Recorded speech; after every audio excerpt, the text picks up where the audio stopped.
அனைவருக்கும் வணக்கம். மேசராசிக்காரர்களுக்கு கனவிலும் நினைக்க முடியாத வளர்ச்சி பெறக்கூடிய சுக்கிர யோகம் நிறைந்த ஒரு தருணமாக ஜனவரி மாதம் 19ஆம் தேதியிலிருந்து தலைவிதி மாறும் என்று சொல்லக்கூடிய வகையில் சுக்கிர பயிற்சி காரணமாக எப்பேற்பட்ட மாறுதல் நடைபெற போகின்றன என்பதை சற்று விரிவாக பார்க்கலாம். மேசராசிக்காரர்களை பொறுத்தவரைக்கும் ராசியின் அதிபதியான செவ்வாய் மற்றும் புதனுடன் இணைந்து 9ஆம் இடமாகிய பாக்கியஸ்தானத்தில் நுழைகிறாருங்க சுக்கிரன். இது வரவேற்கத்தக்க ஒரு அமைப்பாக பார்க்கப்படுகிறது. மேசராசிக்காரர்களை பொறுத்தவரைக்கும் தனாதிபதியும் சப்தமாதிபதியுமாக இருக்கக்கூடிய சுக்கிரன் இந்த தருணத்தில் பாக்கியஸ்தானத்தில் நுழைவது பல்வேறு வகையில நன்மையும் அதிர்ஷ்டமும் நிறைந்த ஒரு அமைப்பாக பார்க்கப்படுகிறது என்பதை தெளிவாக உறுதிப்படுத்துகிறார்.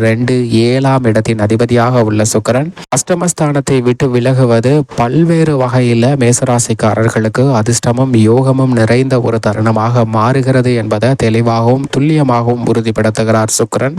19/1/2024 முதல் கனவிலும் நினைக்க முடியாத வளர்ச்சி பெறுவதற்கான யோகம் நிறைந்த ஒரு தருணமாக சுக்கிர யோகம் நிறைந்து கிடைக்கக்கூடிய ஒரு தருணமாக அமைய போகிறது. தலைவிதி மாறும் என்று சொல்லக்கூடிய வகையில் சுக்கிரன் மிக வலுவாக அவரது சமகிரகமாக இருக்கக்கூடிய குருவின் ஆட்சி வீடான தனுசு ராசியில் நுழைகிறார். இது மிகப்பெரிய மாற்றத்தை வித்திடக்கூடிய ஒரு அமைப்பாக பார்க்கப்படுகிறது. ஏனென்றால் மனித வாழ்வில் மிகப்பெரிய அளவில் மாற்றத்தையும் தாக்கத்தையும் ஏற்படுத்தி கொடுக்கக்கூடிய சக்தி வாய்ந்தவராக பார்க்கப்படுகிறவர் சுக்கிரன். ஏனென்றால் நவ கிரகங்களிலே குரு சனியை தவிர மிக உன்னிப்பாக பார்க்க வேண்டும் என்றால் அது சுக்கிரனினுடைய அமைப்பு தான். அப்படிப்பட்டவர் மிக வலுவாக ஒருவருடைய ஜாதக அமைப்பில் சஞ்சரிக்கும் போது அபரிவிதமான நன்மையும் முன்னேற்றத்தையும் அள்ளி கொடுப்பாருங்க. நவ கிரகங்களிலே சுகத்தை அள்ளி தரக்கூடிய தன்னிகரற்றவராக இருப்பவர் தான் சுக்கிரன். அப்படிப்பட்டவர் மிகவும் சிறப்பான அமைப்பில் சஞ்சரிக்கும் போது ஒருவருடைய ஜாதக அமைப்பில் 2, 4,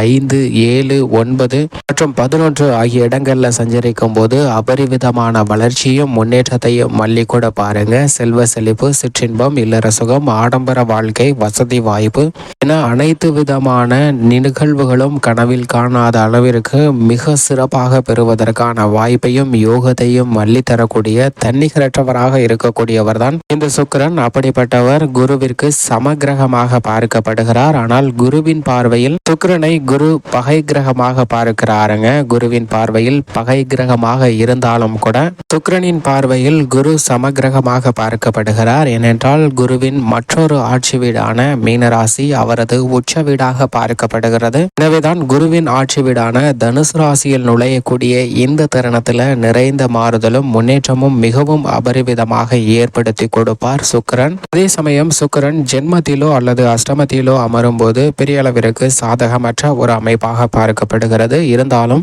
இந்த தருணத்தில் தனது சமகிரகமாக இருக்கக்கூடிய குருவின் ஆட்சி வீட்டிற்குள் நுழைவதால் நிறைந்த மாற்றம் ஏற்படுவதற்கான வாய்ப்பும் யோகமும் உருவாகிறது.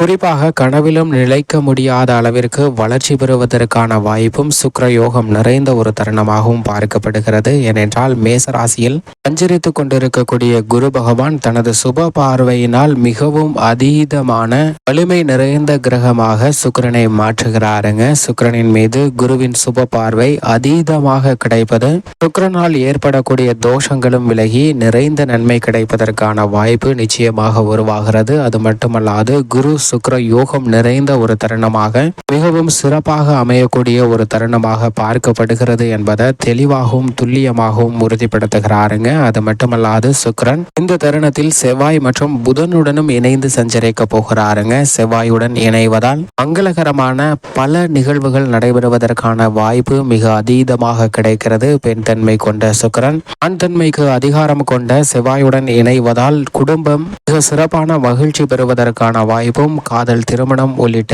பல்வேறு வகையான சுப நிகழ்வுகளை இனிமையாக சந்திப்பதற்கான வாய்ப்பும் யோகமும் நிறைந்து கிடைக்கிறது. அது மட்டுமல்லாது குருவினுடைய சுப பார்வை அதீதமாக கிடைக்கக்கூடிய இந்த தருணத்தில் குரு சுக்கிர யோகம் உருவாகுது போல் குரு மங்கள யோகமும் அது மட்டுமல்லாது குரு சுக்கிர மங்கள யோகமும் நிறைந்து கிடைக்கக்கூடிய ஒரு தருணமாக அமைகிறது என்பதை தெளிவாக உறுதிப்படுத்துகிறாருங்க சுக்கிரன். இது மிகப்பெரிய அளவுல எதிர்பார்க்கக்கூடிய நிகழ்வுகளை பூர்த்தி செய்யக்கூடிய ஒரு அமைப்பாக பார்க்கப்படுகிறது. எனவேதான் கனவிலும் காணாத அளவிற்கு, நினைக்காத அளவிற்கு வளர்ச்சியை பெறக்கூடிய ஒரு இனிமையான தருணமாக அமைய போகிறது என்பதை தெளிவாகவும் துல்லியமாகவும் உறுதிப்படுத்துகிறாருங்க சுக்கிரன். அதே சமயம் சுக்கிரனின் பார்வையில் சூரியன், சந்திரன் பகை கிரகமாக பார்க்கப்படுகின்றன. குருவும் செவ்வாயும் நட்பு கிரகமாக, புதன் சனி ராகு கேது போன்ற கிரக நிலைகளும் குருவும் செவ்வாயும் சமகிரகமாக பார்க்கப்படுகின்றன சுக்கிரனின் பார்வையில். எனவேதான் இந்த தருணத்தில் குருவின் ஆட்சி வீட்டில் நிலைத்திருக்கக்கூடிய சுக்கிரனின் அமைப்பு காரணமாக நிறைந்த மாறுதலும் முன்னேற்ற வாய்ப்பும் நிச்சயமாக கிடைக்கப் போகிறது. எனவே தலைவிதி மாறும் என்று சொல்லக்கூடிய வகையில் பல அற்புதமான யோகம் நிறைந்த ஒரு தருணமாக அமைய போகிறது என்பதை தெளிவாகவும் துல்லியமாகவும் உறுதிப்படுத்துகிறாருங்க.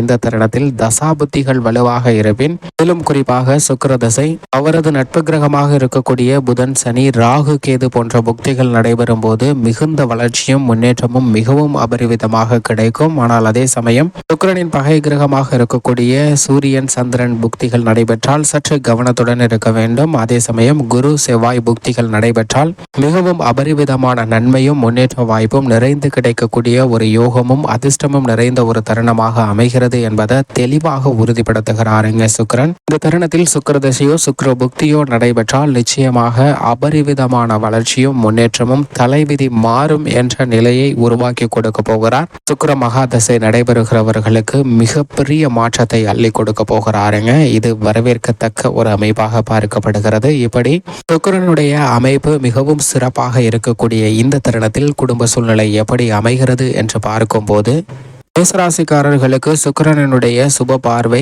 7ஆம் பார்வை மிகவும் அதீதமாக 3ஆம் இடமாகிய சகாயஸ்தானத்தில் கிடைக்கிறது. எனவே மேசராசிக்காரர்கள் இந்த தருணத்தில் குடும்ப ரீதியாக எந்த விதமான பணியை வேண்டுமானாலும் மேற்கொள்ளலாம். அவற்றில் காரிய வெற்றி நிறைந்து கிடைக்கக்கூடிய ஒரு தருணமாக அமைகிறது. பல்வேறு வகையான யோகங்கள் நிறைந்திருக்கக்கூடிய இந்த தருணத்தில் மிக அற்புதமான முன்னேற்ற வாய்ப்பை நிறைந்து கொடுக்க போகிறாருங்க. குடும்ப ரீதியாக சந்தித்து வரக்கூடிய பல காரிய தடைகள் விலகுகிறது. அஷ்டமஸ்தானத்தில் நீடித்த சுக்கிரன் தற்போது பாக்கியஸ்தானத்திற்கு மாறியிருப்பதால் நீங்கள் நினைக்கிறபடி திருமணம் உள்ளிட்ட பல சுப நிகழ்வுகள் மிக சிறப்பாக செய்து முடிக்க முடியும். புது வீடுதல் கட்டுதல் யோகம் போன்ற அனைத்தும் மிக சிறப்பாக கிடைக்கக்கூடிய ஒரு தருணமாக பார்க்கப்படுகிறது. உங்களது சிறு முயற்சியிலே விரய செலவுகள் கட்டுக்குள் வரும், ஆரோக்கியம் அதிகரிக்கும், புதிதாக சொத்துக்கள் வாங்குவதற்கான அதிர்ஷ்ட யோகம் நிறைந்த ஒரு தருணமாக அமைகிறது என்பதை தெளிவாக உறுதிப்படுத்துகிறாருங்க. தொழில்துறை, வியாபாரத்துறை, உத்தியோகத்துறை அதிகாரம் கொண்ட சனி சுக்கிரனுக்கு நட்பு கிரகமாக பார்க்கப்படுகிறார். சனி லாபஸ்தானத்தில் சஞ்சரிக்கும் போது 9இல் சுக்கிரன் அமர்வது பல்வேறு வகையான தடைகளை நிவர்த்தி செய்து நன்மையும் அதிர்ஷ்டமும் யோகமும் நிறைந்து கொடுக்கக்கூடிய ஒரு அமைப்பாக பார்க்கப்படுகிறது. உத்தியோக ரீதியாக மதிப்பும் மரியாதையும் அதிகரிக்கக்கூடிய ஒரு தருணமாக பார்க்கப்படுகிறது. தொழில் ரீதியாக சிறந்த முறையில் சரியான முடிவெடுத்து சிறப்பாக செயல்படுவதற்கான வாய்ப்பையும் யோகத்தையும் மிகவும் அபரிவிதமாக கொடுக்கிறார். உங்களது திறமை வெளிக்கொணரக்கூடிய ஒரு சிறந்த தருணமாக கலைத்துறை ரீதியான பணிகளில் அமைய போகிறது. அரசியல் சார்ந்த பணிகளில் நினைத்ததை விட நல்ல வளர்ச்சியை சிறப்பாக கொடுக்க போகிறாருங்க. எந்த காரியத்தை கையில் எடுத்தாலும் வெற்றி உண்டு. வித்யாக்காரராக இருக்கக்கூடிய புதனும் 9இல் இருக்கிறார். எனவே கல்வியில் நல்ல வளர்ச்சி உண்டு. செவ்வாயுடனும் இணைந்து சஞ்சரிப்பதால் நிச்சயமாக புதிய நிலம், பண்ணை நிலம் அமைத்தல் யோகம் நிறைந்து கிடைக்கக்கூடிய ஒரு தருணமாக மேசராசிக்காரர்களுக்கு பார்க்கப்படுகிறது. கால்நடை வளர்ப்பில் அபிவிருத்தியாகும். பெண்மணிகளை பொறுத்தவரைக்கும் இந்த தருணம் மிக சிறப்பான ஒரு தருணமாக பார்க்கப்படுகிறது. ஏனென்றால் சுக்கிரன் பாக்கியஸ்தானத்தில் அமர்வதால் பெண்மணிகளுக்கு பல்வேறு விதமான அதிர்ஷ்டமும் யோகமும் நிறைந்த ஒரு தருணமாகவும் பல மனக்கசப்பு சங்கடங்கள் நீங்கி நல்ல வளர்ச்சி கிடைக்கக்கூடிய ஒரு யோகம் நிறைந்த தருணமாக அமைகிறது. மேலும் சாதகமாக மாற்றிக்கொள்ள நிச்சயமாக மேசராசிக்காரர்கள் வாரத்தில் வியாழக்கிழமை விரதம் இருந்து அருகாமையில் உள்ள வராகி அம்மன் ஆலயம் சென்று தீபம் ஏற்றி வழிபாடு செய்யுங்கள். நிறைந்த நன்மையும் முன்னேற்றமும் உங்களுடைய வாழ்வில் இனிதாக கிடைக்கும்.